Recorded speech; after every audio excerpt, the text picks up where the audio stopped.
শিখায়। এই দুঃখ, কষ্ট, বিপদ আমাদের কোমরকে সোজা করে, আমাদের পায়ের মাটিকে শক্ত করে। চিল্লায় বলেন ঠিক কিনা? প্রতিকূল পরিবেশে কিভাবে বাঁচতে হয় এই দুঃখ কষ্ট আমাদেরকে শিখায়। এজন্য মুমিন বান্দার বৈশিষ্ট্য হচ্ছে দুঃখ কষ্ট বেদনা জ্বালা এগুলোতে সে আপসেট হয় না, সে হাল ছেড়ে দেয় না, সে ভরসা রাখে একজনের উপর। চিল্লায় বলতে হবে তিনি কে? কারণ মুমিন জানে রাত্রি যত গভীর হয় অন্ধকার তমানিসা ভেদ করে সুবহে সাদিক হয়।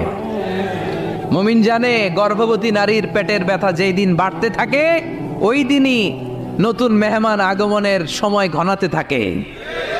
মুমিন জানে তার জীবনে দুঃখ কষ্ট বিপদ যত বাড়তে থাকে সুখের দিন কাছে আসতে থাকে।